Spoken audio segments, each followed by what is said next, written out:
Welcome everybody to the 6th edition of the AIM podcast, what he said. Today we have a very, very special guest. We have Calvin Potgieter in the building, aka Gremlin. You probably know him. Sorry for all the energy. Definitely know him, Gremlin. This is kind of what I do. Anyway, the man sitting next to me is the SA DJ champ, okay? I'm talking about Freestyle Red Bull Championship in 2019. A man who frequents the Good Hope FM station, arguably one of Cape Town's most listened to radio stations. If you listen to good music, that's what it is. He featured at Daisies in 2017 and 2019. Everybody knows what Daisies is, okay? You go there, kind of get fucked up, and you enjoy the music. And if you were there in 2017 or 2019, you know about this man sitting next to me. And more than that, I know him personally, and he's an awesome, awesome guy. So thank you so much for being here, sir. What an intro, wow. That's crazy. Sorry, I had a monster and then I got real. I'm not gonna lie. Okay. I feel comfortable, you know what I'm saying? So let's get into it. It's a good ego boost to start off with. Yes, Yeah, Some monsters. Breath So I think the first thing that we want to get into is your background, okay? Where you grew up, and then slowly take us into how you've progressed to the state of fame and talent that you have with DJing. Okay. So yeah, it's actually crazy. My man Evan over here, we had a little chat before we started. Evan's our filming. cameraman. Yeah. He's a good sometimes. And when he's sleeping. I'm not from Cape Town, but like I've lived here basically my whole life. My family moved here in '99, so that's like 20 something years now. But I'm actually from Mpumalanga. Secunda is where my parents met and stuff like that. So What is it like in Mpumalanga? I have no idea, man. Yeah. I was a baby when I was there, so I don't remember much.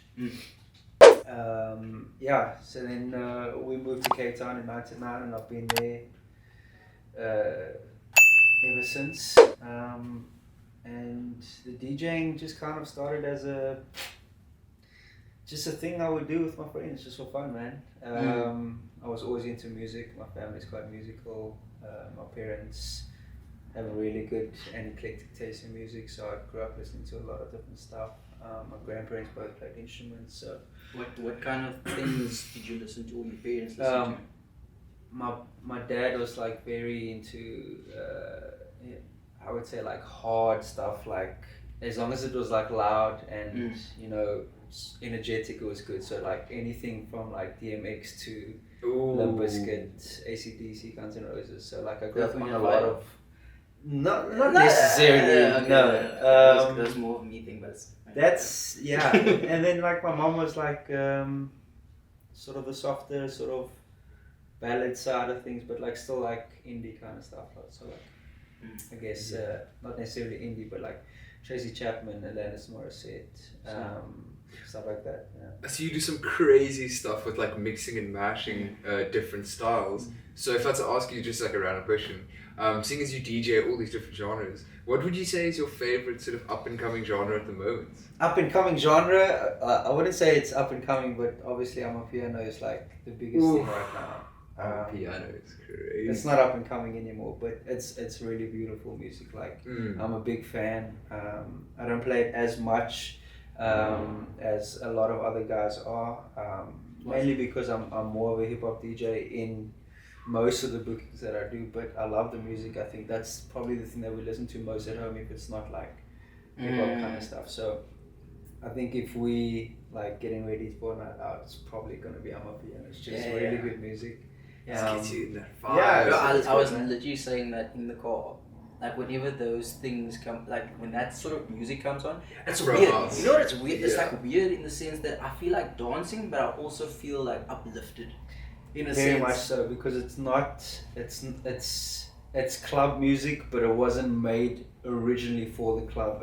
It's really deep. It's very soulful. A lot of the instruments are, actual band, jazzy instruments. So you got piano, actual piano, organs, sax. The singing. Then obviously the guys got a little bit more experimental with it, with like the more EDM-y sound, with the big bass and the rapping and stuff like that, which obviously blew it up. I've been following it. Like I'm Yeah, a big yeah, fan yeah. of it, but yeah, it's just I'm not in that scene. But I like it. I like to pay Yeah. attention. Yeah. That's so good. What would be, because like there's a lot of music these days, and there's a lot of, I would say, people sort of don't like the new music. Sausage machine music, man. Shit Yeah. that just gets pushed out like once every 2 Yeah. weeks. There's no care put into the song. Yeah, and also like I mean the amount, like you're saying, the how quickly it can be pushed out. Do you feel like, number one, do you like that type of music? Do you have some sort of appreciation towards it? But then how do you also feel about how quickly it gets pushed out? The fact that it's not sort of natural. Maybe it's natural sounds that's recorded, Yeah. but there's no like skill. What music specifically are you talking Well, about? let's say Like- you know, like people can just go onto Fruity Loops. Yeah. And just Okay, smash a- just like anybody like making stuff right now. Yeah. Look, I mean that's always been there in some way or another. You know, obviously the internet has just made it like even easier. Like on top of the bootleg software you can download, on top of like being able to get absolutely anything on the internet if you really look hard enough for free. You know, you can do this all for free. And now they are basically independent distributors. I mean, you got like DistroKid and stuff like that. Like you can literally run a label production studio powerhouse from your own flat. Yeah. You know, it's Which just from your own room. Yeah. It's crazy. Super empowering. Which is, yeah, it's empowering and it's really good, but it means that there's just this intense saturation. Like it's just overbearing. Like music is just very dispensable now. And it doesn't matter who you are. Like Drake is dispensable now. Kanye West is dispensable.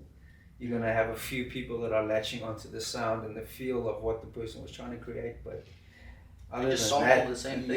yeah, but it's like if somebody on that level is dispensable to half of the world, how can somebody that's only starting today not be dispensable?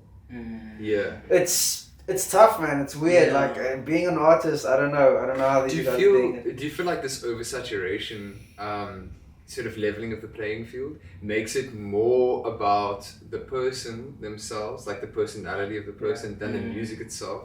Yeah. Because I don't know, for me personally, I've seen photography, a lot of it's becoming like AI now. All of your grading and stuff is kind of done for you. Even with editing, it's also changing. But with music, it's like it's more about who you are and the vibe that you as a person can sort of create. I think as soon as anybody starts a sentence with "we are living in an age where," and that person just sounds very old. But I'm gonna start a sentence with that. We're actually living in an age where I think the marketing and the image of a product or service is far more important than the actual product or service. But that's always been the case, right? Yeah, facts. I mean, McDonald's, it's the worst food ever, but it's marketed perfectly. Everything else, anything that's like really well marketed works. So now, in the same way that like music is so easy for anybody to make and distribute, you as a person, as an individual, can be a brand from right here in your phone. So you can have a massive impact on the global scheme of things with anything. Like you can see like these makeup artists, influencers, the models, anything. It doesn't matter what it is. Like you can literally build a super powerhouse of a brand. Yeah. And sorry, I've veered But off the question. But it's based on the personality. Yeah, it's based on the personality, exactly. Yeah. So it's like there's a lot of talent in the world, right? Like in anything that's going on, photography, podcasts, DJing, music, whatever. There's so much talent, but it's like it really comes down to who's able to take all these eyes and put it on me. There are billions of people that are on their phones. Like there's so much content. It's like, how do you stand out? I think that's the most difficult thing about all of this. So just to bring it back to more of your background, staying with the segment, where did the passion, like take me back to that day, you know, it was probably you and your friends, I don't know the story, but how did you get into DJing? Where did the passion come from? Was it just something that you stumbled upon? Was it something that everybody was doing? I wouldn't say it was like something I stumbled upon, but I think it was something that I experimented with, and I took it on very quickly. Like my mind just grasped the concept and everything that I could do very quickly. And What age was this? this was like maybe like 15 or something like that, 15 or 16. But this was really like just the basics of like, oh, there are two songs that can play at the same time. That was like crazy for me. Because it's like technology is also Yeah, coming out and exactly. things like that. Yeah. And then I was like, okay, I can put these two together, and then after that I can put another one, and then I can record this for half an hour, and I can listen to it again. I was like, that's amazing. That's so cool. I want to do that over and over. So I literally just did that, and I recorded mixes and mixes and mixes almost every day, and then I would sell these CDs with the mixes on at school. And then I didn't know if it was good or not, and I just sold it for like £5 a CD. Yeah. And then like the next that I would do that on the last day of school, on breakup day. Then I'd sell the CDs, and then over the holidays everybody gets to listen to it, and then I come back. So like the business mindset. When I came back to school, everybody was like, "It's crazy. We need to have more." And then I just did that for like 2 years. What was like the most you started selling CDs for? Oh, not like maybe like 15 rand at most. But at least that's triple the price, like over 2 years. Let's go. It's a decent inflation. I would make enough to like have money for like the holidays. At like 17 years old, I mean, how much would you really need? Facts. Of these days, Those you probably mix and need like buys. 10k as an 18-year-old. It's rough. It's crazy. There's a in terms of the industry, right? Especially with DJing, these days it's easy for people to just have Fruity Loops. You just need a computer that can process the thing, right? Get the software, maybe even you bootleg it, right? Exactly. But with DJing, you sort of need equipment. Yes and no. Yes and no. Yeah. Okay. Right now, you could become a DJ within a day, without having to buy anything. All you'd really need is some flash drives and I guess access to internet and a laptop. That's really it, because the technology has advanced so much that even I would say up until about maybe 2 or 3 years ago, I was just using 2 flash drives to DJ with. Now I use a laptop, a little bit more of an advanced setup, but essentially 99% of the DJs around the world are just playing off 2 USB sticks. That's cool. They don't need to have any equipment or anything like that. Why did you make the push to go from the flash drives to getting equipment? Was it like Because he's insane. Yeah, I know, dude. He needs room for him. If you haven't seen Gremlin's Instagram, please go check it out. Please. And if you can, we're gonna talk about it. But he set with the Red Bull 3-style challenge where he won, by the way, which is crazy. Please go check that out. Yeah. Because we were watching. But anyway, okay, let's get back to this. We're gonna get into that. What were we talking about there? Why did he go for flash drives? Yeah. I felt that it was a little bit restrictive for like my performances and stuff like that, because as good as it is and convenient as it is to have the flash drives, I mean literally it's that easy. 32 gig flash drive, but there you go, there's your music. You don't even need any other software. You could take the music that's off your laptop right now, put on a flash drive and go DJ today, right now. You could do that. So that's part of the problem, but it's also a really cool thing. Anyway, so I mean, I just felt that I needed to have a bit more capability in terms of exploring the technology available. You know, we have such great sort of DJ decks, and I don't know if you guys know about like CDJs and stuff like that. Yeah. Like, most of the stuff is designed to do some pretty cool stuff, but not everybody uses it to the full potential. So I was like, I want to try and go all the way with it. So that's kind of how I DJ now. And also, I play at like crazy gigs sometimes where like I have to have music from like the 70s, and then like the next week I'll play to like 16-year-olds at a birthday party or something. You know, it's all over the place. So I have to have a lot of music. So the flash drives are limited basically just on space. So my laptop allows me to search much for repertoire. literally anything. And if I have an internet connection, I can go and stream something if I really need to, or Yeah. download something. So much better. Yeah. That's true. Yeah. The industry, the DJing industry, if there is an industry, I don't know if DJs come together and be like, this is the industry, like I don't know too much about it, but talk to me about some of the struggles in terms of the DJing industry coming up, and then also the best parts of it.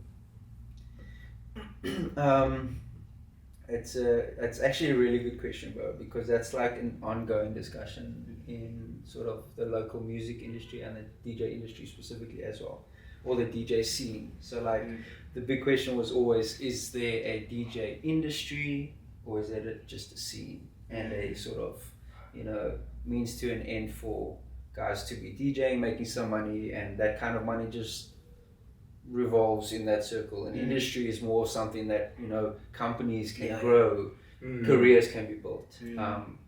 Would I say that there's an industry in Cape Town right now? Not necessarily, but there's obviously a humongous DJ scene. So Is it based always on growing? definitely DJing's always growing, man. DJing's always growing, especially in Cape Town. So like every year I see a new sort of generation and group of DJs coming up and doing their own thing and like their own vibe, own sound, and it's obviously it's cool to see, but it also keeps me on my toes as well. So like I think in terms of that, the scene is really good because there's a lot of DJs. So like there's competition. You have to sort of stay good to keep your job. Yeah. You know, Have to stay relevant. otherwise you'll really like. I've seen a lot of guys fade out. Yeah. And it's easy to fade out It's just if you another don't. passion in there, learning the new songs, I mean, techniques, sounds. Dude, sometimes it's not even a lack of passion, man. Like there's still guys that are very passionate that aren't working. So staying relevant is probably the hardest thing to do. Yeah. You know, being a good DJ is really just the minimum. Well, actually Yeah. not. So you were mentioning that it's very difficult to stay relevant these days, and seeing as you're a hip hop DJ, and I don't know, I know a few musicians, and everybody's trying to stay relevant because there's so much saturation. Do you think that collaboration, like dynamic collaboration with, let's say, disparate genres, like Amapiano, for instance, as you mentioned earlier, he's got these beautiful live instruments, piano, jazz, maybe like a singing, like little ensemble, you've got a quartet playing with some violins, maybe moving in that direction where now getting these disparate genres in to play with DJs. Do you foresee that as being like a way forward for relevance? Definitely. I think just like I can't really speak on anyone else because like everybody's got their own vibe going on. But I think if I wasn't playing, well, at least in the places that I'm playing frequently, if I wasn't playing Amapiano and stuff like that, even though it's not necessarily what I'm known for, because it's been around for a while, right? So it's just become so popular now that people really want to listen to it. So it's like you're not gonna be that guy like, nah, I'm not gonna play it because I'm whatever. So yes, I love to play it. I love the music, and on top of it, it's also really popular. So it's like, so I do it, and it keeps you relevant, you know, because at the end of the day, like somebody out there is gonna throw a party and they're gonna want somebody that can do this, and this. Very specifically. So like in terms of collaborating and at least, you know, staying relevant. It's the only thing you can do. Well, at least for me. Again, it's like a lot of guys take their own routes. But that's at least the way that it's worked for me. Like, is that the main thing that you do to stay relevant? Is it just, okay, this is the latest Gents? No. And then also like, would you ever play things that you don't like just to be? Never. No. So that's like, I think that's where the sort of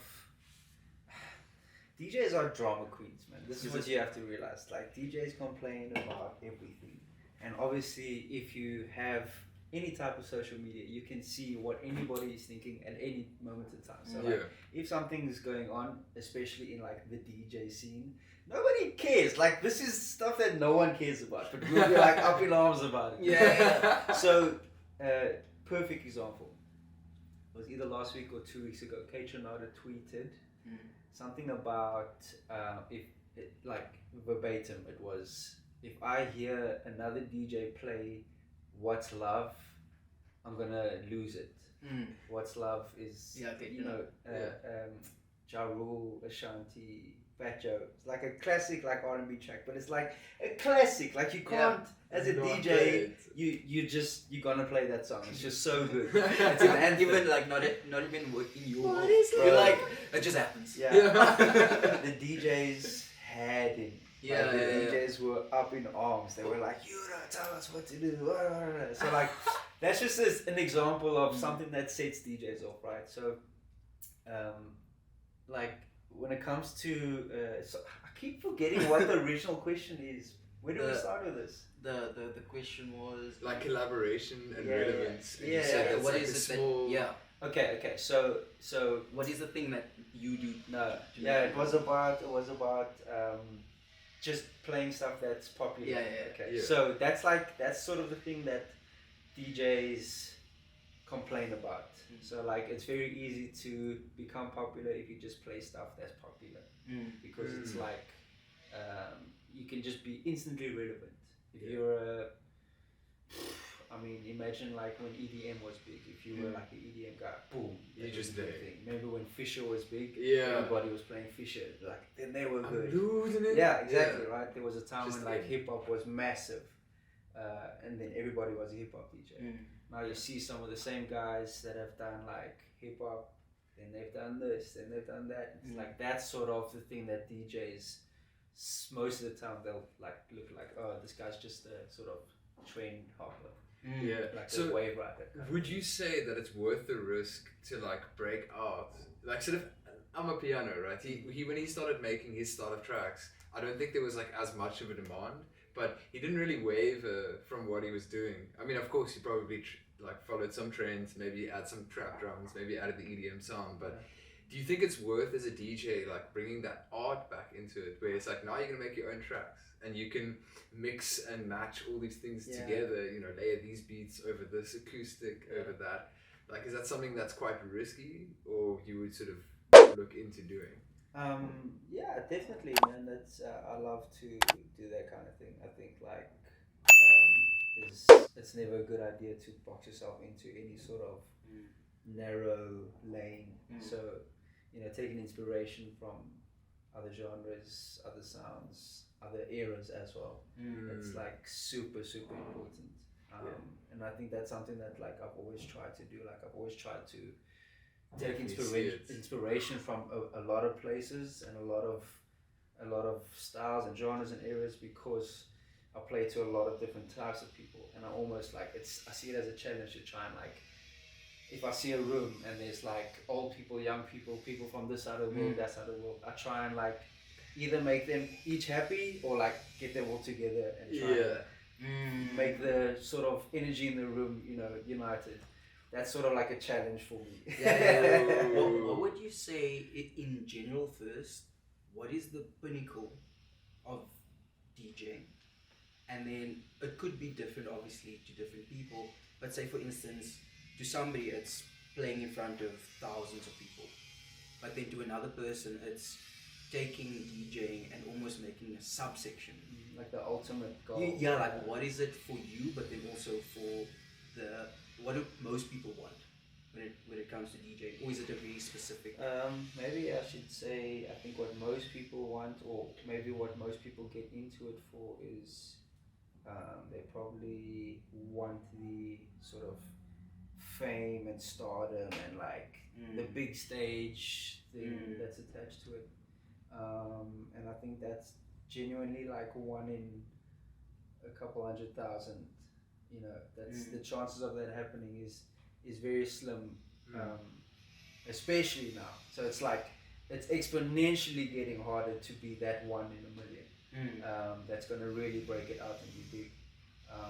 And it takes a long time. I mean, like some people you only see it happening in their 40s, in their 50s as DJs. Your time comes when your time comes, I guess. So for most people, it probably is that. Maybe it was that for me in the beginning, but I think it's always for me been just like what sort of lasting impression I can leave on people. You know, what's the experience they feel during and after listening to anything that I do.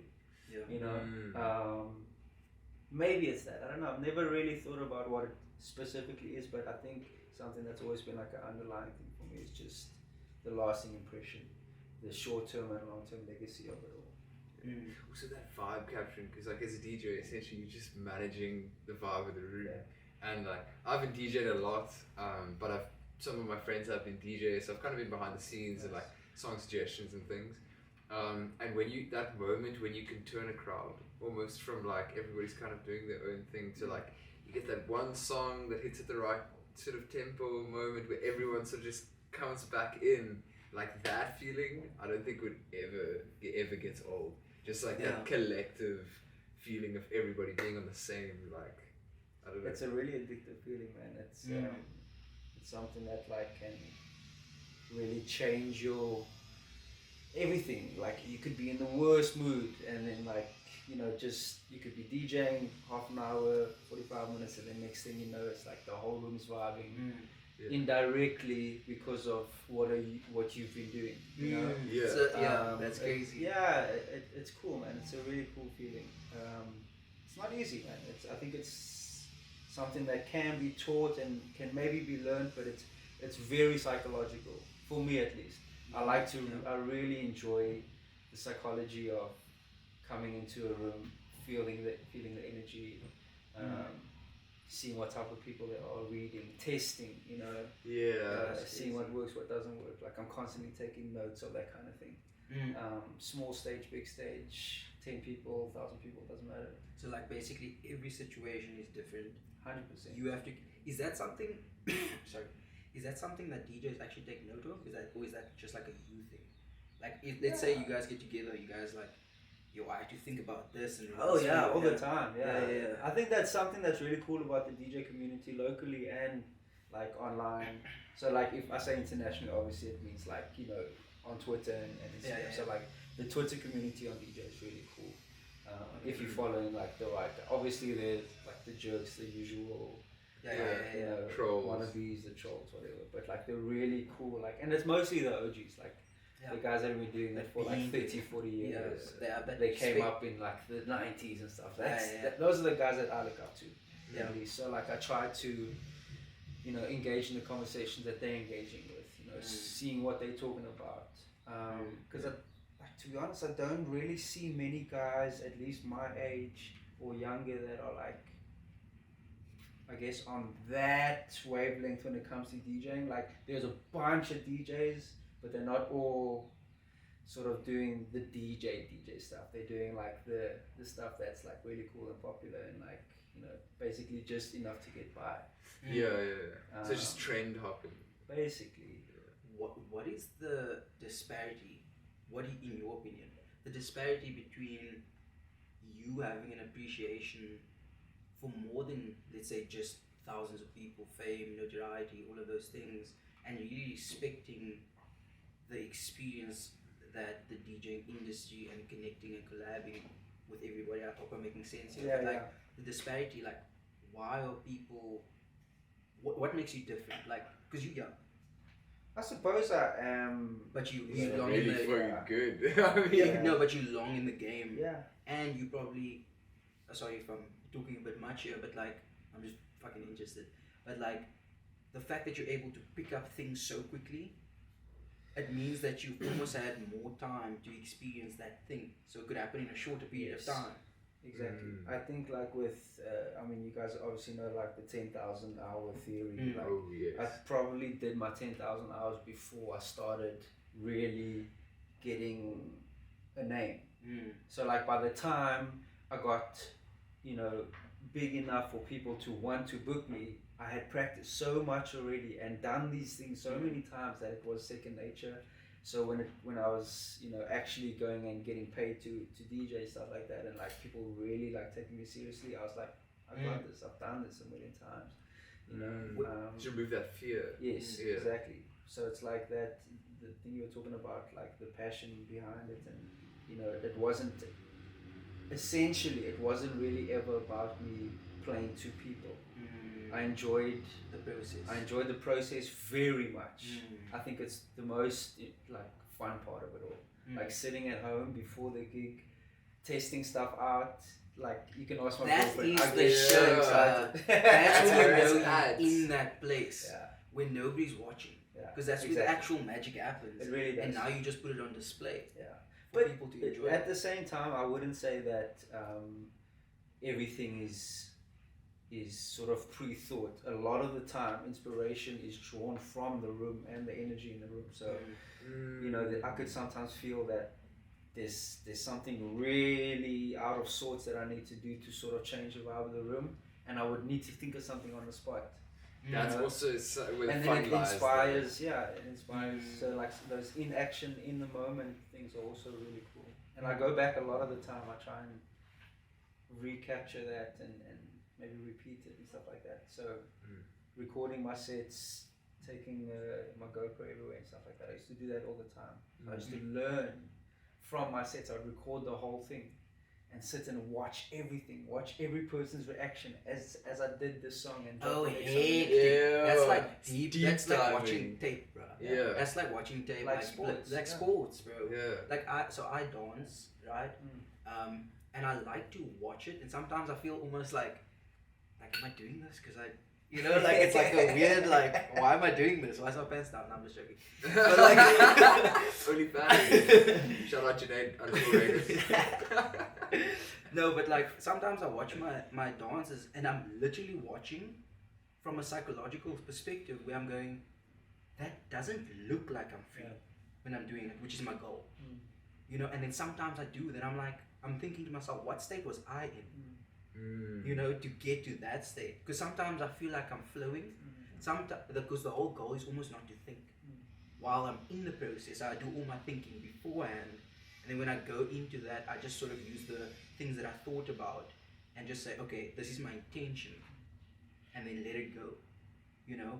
But like in terms of the psychological state that you have to be in, like besides watching the tape, what else do you do? Because it's something that we like to do on the podcast, like because you're an expert in the industry, pretty well known, like what are like tips? Very good. Chicks, very fucking good. Just go check his Instagram. Say guys, Please. but like, okay, first let me just jump out about that set, bro. Yeah, come on. You know, Like, like, how to get the you know what I'm Let's saying? go. If you go watch his final set, okay, on his Instagram, there's a moment, right, where something breaks. Everybody knows the break's coming. Yeah. Right, but there was a moment the break happened, and it's almost like having sex. Like sometimes you orgasm, right? But then it happens like multiple. You know what I'm saying? No, just wait. I'm gonna bring it back. The same thing happened, right, with your set where it was like I heard the break. I was like, yo. And then like 2 seconds later, more things happened, and I was just like shaking, dude. It's on the kitchen floor, You just know like what I'm I had to saying? resuscitate the bitch. Like, how do you, like, is that a psychological thing? Is that a skill thing? How do you take it to that place, bro? I like competitions, bro. I really, really, really like competition. I like battles. I like when there is a clear winner and a clear loser. Yeah. I really like that because it's cool. Yeah. Because then I can say this many people said this and this many people said that and these are the facts and boom. Yeah. A DJ, a lot of the music industry and DJ industry is opinion based. This is why I like sports. Sports are facts. The ball crosses the line, it's a goal. Therefore, they are the better team. Yeah. It's facts. The numbers are there. Yeah. Whereas DJing, you could literally today tell anybody that you are the best DJ in the country. Yeah. And nobody would know the difference. I could say the same thing and nobody would know the difference. Yeah. Right? It's opinion based.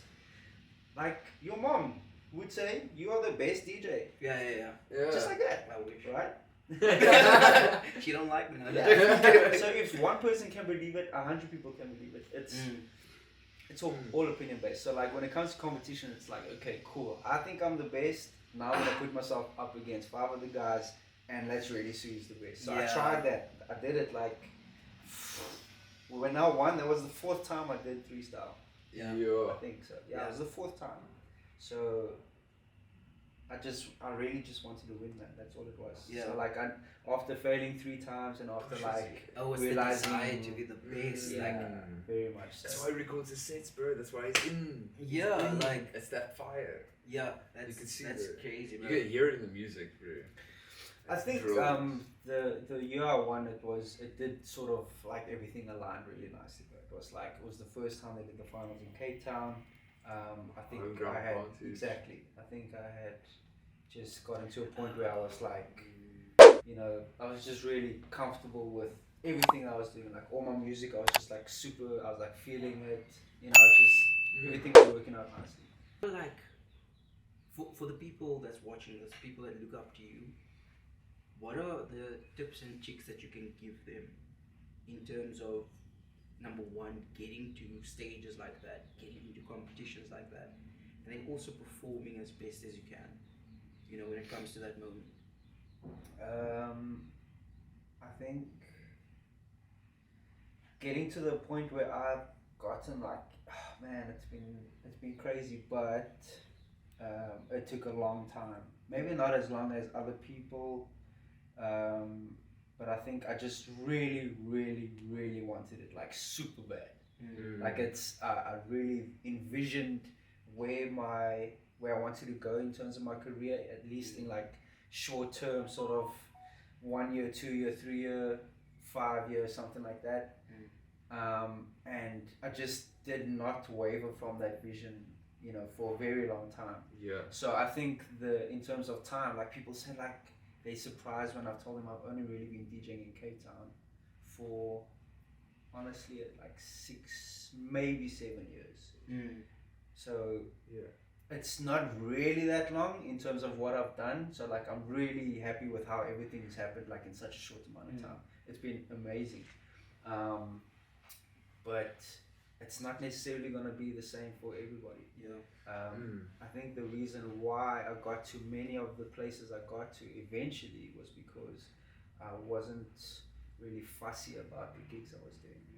I built relationships with like so many people, free gigs, discounts, all these things. A lot of the times it's free gigs. So like the first few years I was playing was like I didn't really make money.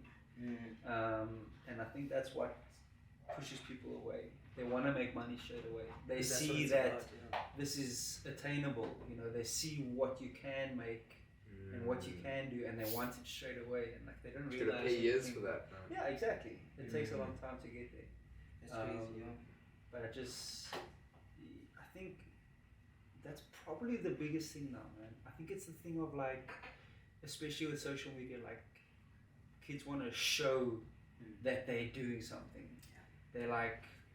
They want to show the finished product. They want to show that they are now a fully fledged DJ and they're doing this and it's boom and making money, whatever. But it's like it's such a short amount of time. Like I'll get messages from like guys that are like 17 years old, 16. They're like, I'm trying to get gigs, but nobody wants to book me, and like I'm not making any money. I'm like, you're 16. Yeah. What do you mean? What do you mean? Like this is.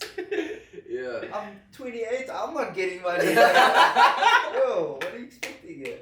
Yeah. So There's too many movies, it's man. a lot of impatience. We Are Your Friends. Yeah. Have you seen Yes, that kind of Yeah. thing. So that's like everyone thinks it's like this boom, like straight away, like you shoot just up, need a but USB. it takes a long time, man. Like there's a lot of people that have only blown up. Like I always think about what's this actor, Morgan Freeman. His career started in like his 50s or his 60s or something like that. No wonder, bro. That guy's been old the whole time. Yeah. I don't know if he was acting before that, but he only blew up. Yeah. It's like 50s. exactly Even Denzel Washington. something like that. Yeah, he was Yeah. also quite old. Yeah. So, Gremlin, I wanted to ask you, just seeing as, there's so many of these young kids, and we mentioned earlier We Are Your Friends, which is like this Hollywood popularization of DJs about the heartbeats and all of that kind. Not that it's not so true. ridiculous. Wasn't nothing like it. Dumbest thing ever. Yeah. When he said, when the heartbeat reaches Oh, is that like a BPM? Yeah. There's like It's an like- orgasmic effect, and people lose I their mean- minds. I'm sure there's I don't know what like your heart rate is if you're like maybe doing some like cardio or something, or some easy dancing. But Yeah. for him to say like at 127 it's not that, but at 128 it's just It's the optimum. it makes no sense, bro. Like 127, you're having the worst time ever. Yeah. You're It's like hating 1 life. BPM. Yeah, you're like, this place is shit, dude. So, no, it's okay. So, I wanted to ask you. From, bro.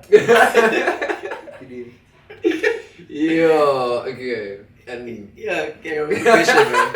so those online sessions, bro, do you think that with COVID and us moving more towards a digital era, if you want to say it, have you partaken in any online sessions? Yeah. You know, like live DJ sets, Yeah. boiler room type things. Yeah. I've done, especially in the beginning, I was like, okay, let's give it a shot because, look, nobody knew how long this was going to last, but like a lot of people were trying it, a lot of people were inviting me to like be part of their, like they had started like a cool like Facebook group and they had like a cool following, so they'd like asked me to join their sort of Friday night stream or something like that. So I did a few of those, and then a couple places actually did like these studios. They built studios for the live streaming, so like they invested some money into it. So I did a couple with a big company, alcohol company. We did like one a month. They had like some big sponsors on board. It was cool, man. Like, and I never expected that. So it was something that kept me relevant. Was a little bit of money as well. So I was like, okay, cool. So, I mean, there was no gigs, but that was fun. It kept me at least busy. But I was considering going into like the whole Twitch sort of route and actually going, making money from it, which a lot of guys are doing. That seems right, dude. That A lot of guys are definitely doing it, works. but it's a full-on job. Like Shameless plug, Diamond of the Rough Sessions. I just started a live set in a music studio in Stellenbosch, and we're thinking of like expanding it to like busking in the streets because nobody ever does that anymore, and then also doing some live sessions in wild locations. So like go up Table Mountain, you're in the forest, you know, in a cave or whatever, and there's a live session. Like, is that something that you could see doing well? Yeah, I think so. If you go on like YouTube now, you see like those 2-3 hour sets of that kind of thing. The live sessions, even the DJ sets, really cool. And it's super pleasing, like orally, and like what you see, everything. It's just like you put it on. And it's just like this experience. Like my favorite one is that Disclosure. Where they're in like Costa Rica. Yes. Not I've Costa seen Rica. it. It's a circle. Croatia. Yeah. Yeah, I think it's a circle. Yeah. Yes, exactly. It's so good. Where's that? Like, is it the ones by the castles? Where Where the people have like masks on? No. Is that They something do like- it's in like this water park. This, shit. Yeah, they've got beautiful like drones jungle. going, Yeah. people on gimbals, and they're just like exactly. pumping a set. There's maybe like 30-40 people like dancing. Yeah. It's so sick, dude. It's so cool. Do you think that online is going to remain as if, like within COVID, obviously it became more popularized? You think it's something that's gonna stay, and you think people should, if it is, Dude, whenever I think about something like that, I always think about Mix It, EVM, oh shit, all these things that we thought were like literally, you know, they were part of our lives. They were like what was your Mix It? What was your BVM? Like that was okay. Maybe not Mix It. You guys are.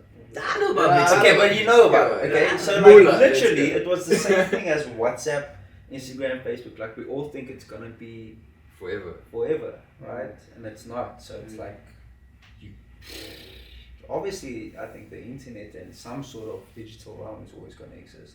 It's always going to change, but like, well, look what Facebook just did. They're doing Black Mirror shit. It's crazy. Yeah.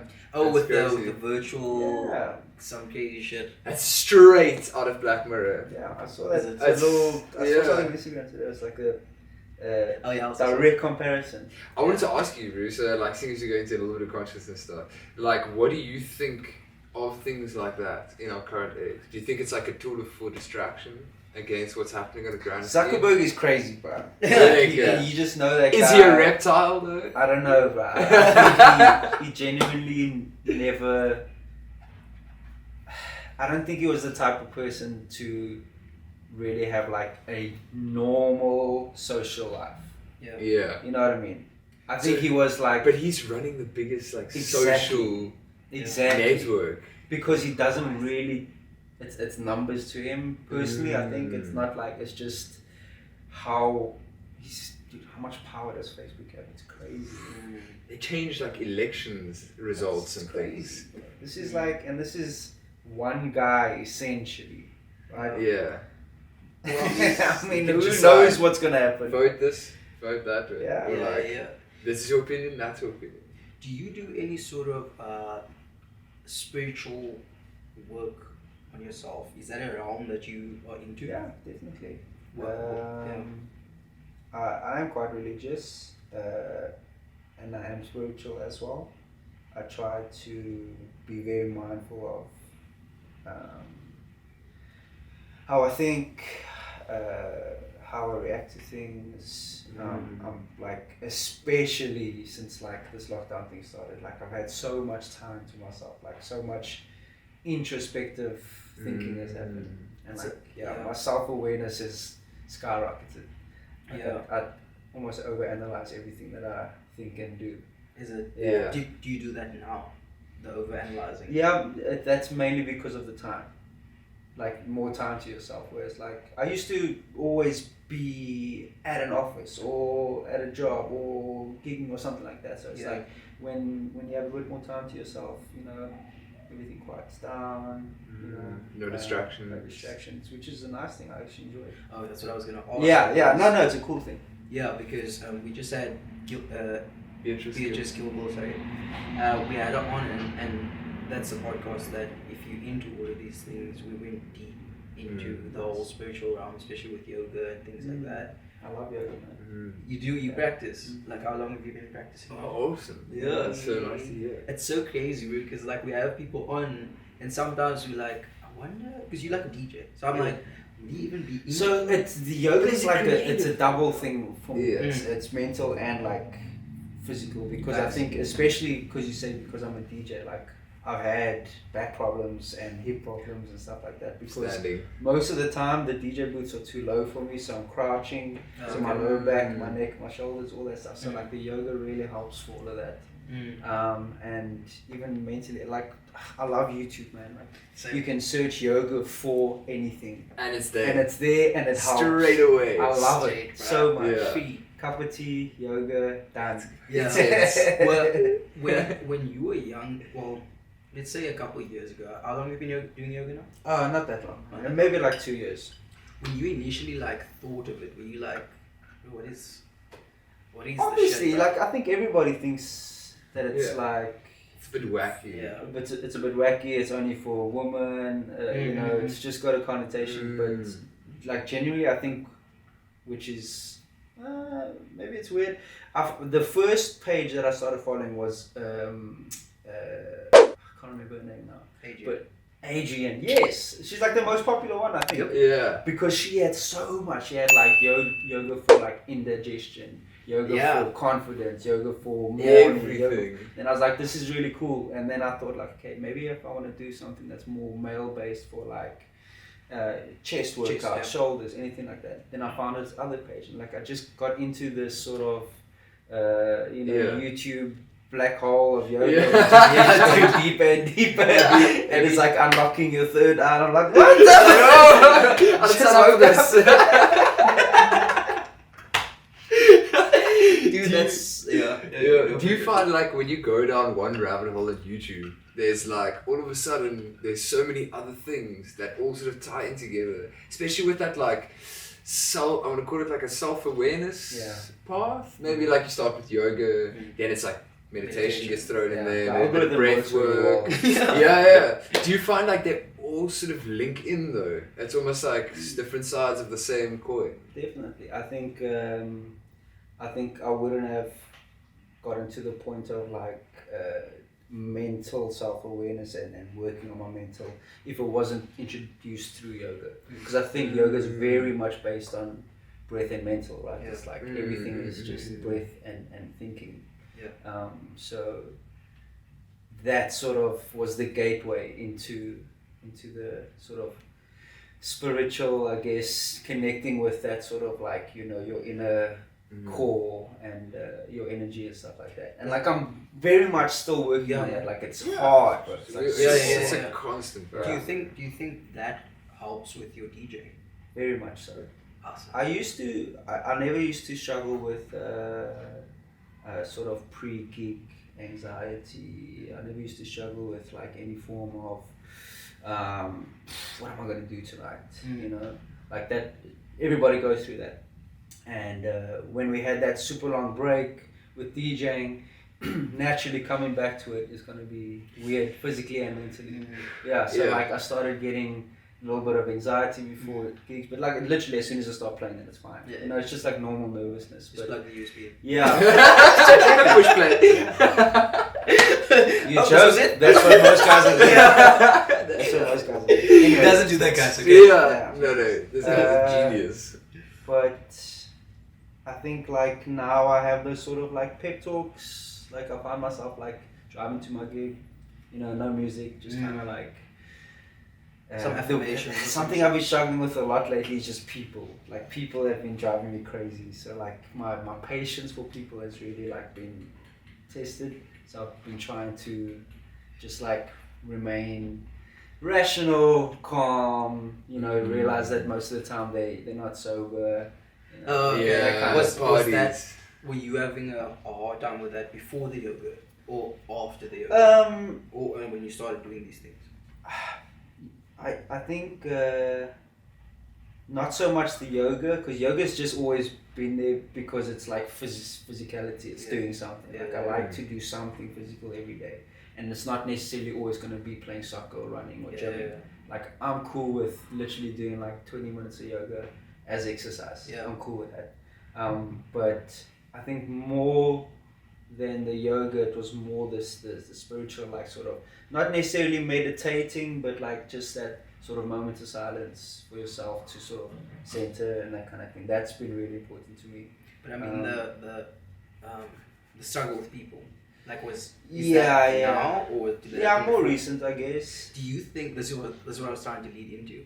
Do you think because like you're saying third eye type things, a little bit more conscious type of thing, where it's almost like you start to see clearly that like you doing this most likely because of this type of thing, and you might not be right, but it's more apparent to you. Yes, definitely more. You think so? Yeah. Because I think that's part of the journey, because you're saying you like new to it and whatever. I think when I started out with it just happened by default. I didn't think, oh, I'm starting to become conscious or like being a little bit more aware. But I did notice it was a struggle for me to have conversations with people, and be like, yeah, but why are you doing this? Normally I would have fun doing that thing. Yeah. And then all of a sudden I'm like, can't we talk about something a little bit more deep, or like something that means a little bit more connected? Like why can't? Yeah, just a little bit more connected. You know? I mean, I think sometimes like the time that you become mature just coincides with something else that, you know, happens in your life, and like all of a sudden like everything is childish. Yeah. You know what I mean? Yeah. I think that's just becoming mature. But with like the thing with like me being more conscious, like you say, more aware of everything. Yeah. I think that just came out of nowhere, man. It's like it doesn't just go from 0 to 100. It's like every day kind of like, you know, maybe I should have done this differently. Maybe I could have reacted to this differently. And then you start like, I've noticed that I'm like starting to like test the theory with a lot of things, like let me see what happens if I don't react how I usually react, and try to react this way and see what the outcome is. So it's tough, man. Like I'll say it again, I'm not in any way like, you know, got this locked down. Like it's tough. But it's been cool. It's fun, and it's something that really helps with the DJing and the creativity side of things, definitely. That's so good to hear. So we were talking about Daisies 2019, 2017. You just got you just got called, right, just before the thing happened, a week before. Yeah. You're not even on a t-shirt. Yeah. I'll send him an email, bro. Don't, you know what I'm There must saying? be Like, some you must customer always- complaints. No, look, there was like other content, but that was just like one thing that I really wanted. Like I wanted it to, I was like, it wasn't on there. But otherwise, like obviously the lineup and everything was still there. Yeah. So, but I mean, I still have amazing memories from it. Which one is better, 2017 or 2019?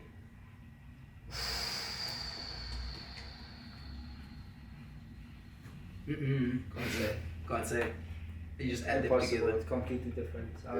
That last minute must have been insane. Yeah, Headline act, people got the energy. Yeah. It was Yeah. crazy, and it was cool because I think like 90% of the people in that crowd didn't know who I was. So that's maybe why it was a little This is bit. a challenge. It was a challenge, and it was also a big like introduction. He was to a the crowd. fact. Yeah. I'm the winner. But again, it's Yeah. not. It's still opinionated. Yeah, Like, still opinionated, dude. You know what you do afterwards? You walk around with a clipboard. Yeah. You're like, who's So the who do you best? think was the best? Yeah. Who's the best DJ? The one that's not on the t-shirt, that guy. Yeah. It's funny, man. I was thinking about that this morning. Actually, I was thinking about like how many DJs think the way that I do. How many DJs think this way? How many DJs think this way? Like who thinks in what type of, what is DJing for them? So like for me, it's like it's a little bit of competition. It's a little bit of expressing myself. It's a little bit of getting people together. Yeah. But what do other guys do it for? I don't know. Mm. I really don't know. And that's why it's like DJing is super interesting, man. Like we'll have guys that say, I just do it because I love this music. Mm. Hit us with a story. Yeah, Tell yeah. us the story about DJing. We out here, we got like 11 subscribers. We love all of you, by the way. But Mom, I love you. Grandma. But like, tell us a story from the other side. Like the DJ Daisies. People shouting my name. I don't think I have like any crazy stories necessarily. Cause like I really like DJ. Yeah. If I go out, I'll be like, it'll be once in a while that I'll go out to actually go party. Mm. Like I DJ to DJ. I go out Okay. to DJ. So most of the time I'm rocking up, at a reasonable time before my gig, and I'm out of the door. Oh, okay, so you don't really stick Yeah. around. A lot of people are like, oh, why don't you just stay and Yeah, drink yeah. and whatnot? Like, it's not really what I do. Yeah. But sometimes like something really like random happens, and like one of these really cool stories that I'll never forget it. You guys know Russell Peters? The The comedian, yeah. So I got a phone call randomly one day. Snap! I No just way. got my. Oh, it's Russell. Yeah. No, definitely not. Oh, no, damn it. But okay, Okay. So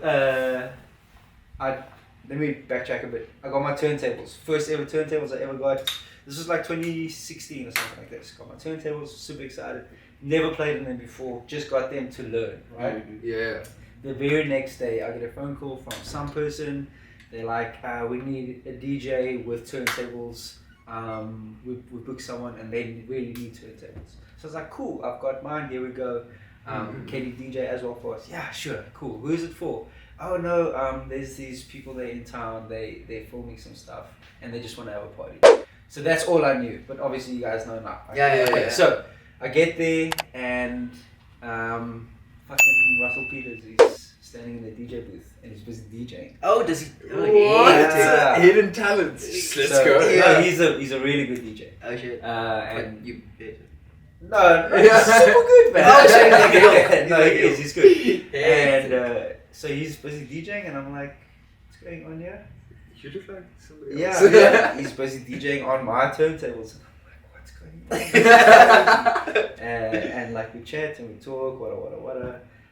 And it was cool, man. I spent like an hour with him. Yeah. And we just spoke about like a bunch of stuff, and I was like the biggest fan. Like Yeah. imitate like line Never gonna by watch line these. every Because he does time. come to South Africa and Yeah, he does his thing. He here does. because he So loves they South were Africa. shooting that Indian, what is it called? Indian detective, something like that. Oh, okay. And it was like a show that they were shooting in Cape Town. So they were staying here for a while, Mm. and they would just come party and then they do that. You get But I that think he would DJ and I would You DJ. get the number. No. Damn of course it. not. But then, like 2 years later, he came back to South Africa to do a show. Yeah. And obviously, I bought tickets and I went with one of my good friends, and we were sitting in the front. And at the end of the show, now, like, I follow Russell Peters' DJs. So, like, he has DJs that opens the show for. So, at the end, the DJ was playing, and I was, like, taking videos, and we were just hanging around there.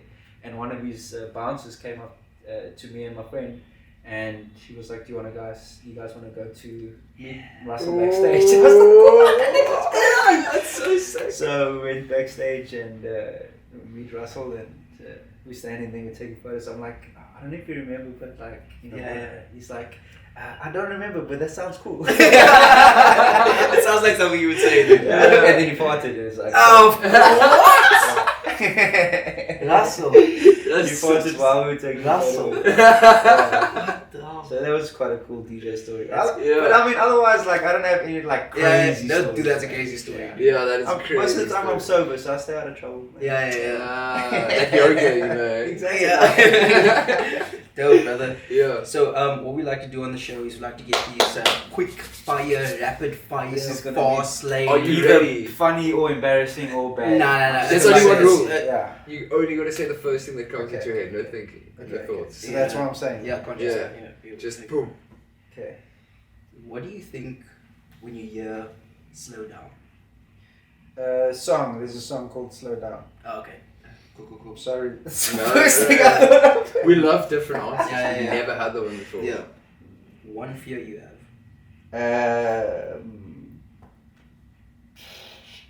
It's hectic. Not having an answer to the question. Yeah. Exactly. Not knowing what's next. Yeah. Okay, cool. What do you feel when you hear the word consciousness?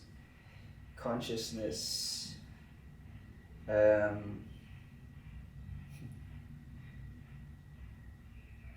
Self-aware. What's that kind I of guess. Yeah. Sorry, I thought way too long about it. That's not supposed to be. It's okay. It's that fear, really. It's joking out. Yeah, fear. So then what's coming next? What's coming next? Best advice ever received? Do what makes you happy. Worst advice ever received? Listen to DJ requests from people in the crowd. Literally. What is the first thing that comes to mind when you hear the word music? Happiness. Happiness. What is your favorite song? Impossible. Oh. Oh man, I can't. Yeah. I have a favorite song for every moment in my life, I think. Ooh, that's cool. Through my life, it's just been like different. Okay, let's go favorite hype song. Hype song, favorite Yeah. hype song.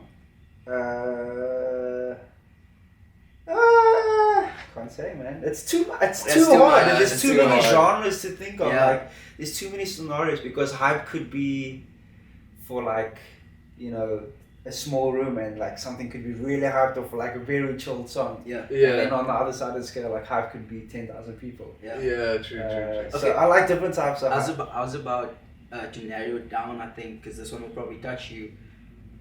When you're sad, what's that song that you play? Maybe. I don't know, man. I don't think I listen to music when I'm sad. I'm so sorry. You said happiness and then we said I don't think I Yeah. listen to music. when That's I'm sad. okay. Yeah. What does self-discipline mean to you? Difficulty, challenging, rewarding. Yeah, that's just what comes to mind.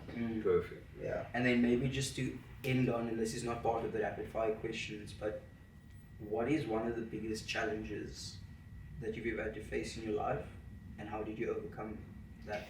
I think I'm busy overcoming it at the moment. This has definitely been the most challenging time of my life. Since DJing, you know, just got sort of stripped away from my, like, it's like part of my existence, you know. It's not necessarily what I do, it's like who I am. So like when the world stops and it's like, okay, you know, DJs just kind of like get ignored for a little bit. I know this is like super sad, and like I don't mean it in a term of like self-pity, but it's like imagine you are a runner and you're only allowed to walk. Like Yeah. it's something like that. It's like music is still there. Yeah. I can still DJ, but I'm not really doing it. Yeah. So having that, having had that taken away, and everything that came with it, and now sort of being at that, not necessarily at the bottom of the hill, I'm like halfway up the hill. So that's You that's feel like really you're what on it your is. way to overcoming Yeah, that. yeah, of course, definitely, man. I mean, things are looking better. Yeah. Obviously, the world is a little bit more open now. But definitely by far the hardest time of my life. Awesome. We salute you. Yeah. Dude, Gremlin, Calvin Potgieter. You actually got it. The name got It's stuck, dude. It's stuck, Yeah. dude. It's gonna be on my He's wall. working on his Afrikaans. Yeah, I'm gonna make some t-shirts with your name on it, dude. Just Gremlin. Yeah. Daisies 2022. Let's go. Okay. Dude, thank you so much for being here. It was an absolute pleasure. So good to meet you. I hope you guys enjoyed that. I know that both of us, if I speak for both of us, we really enjoyed that. Please like, subscribe, comment, and please stay tuned for the next one. Yeah. Much love to you guys. 6am podcast. Cheers.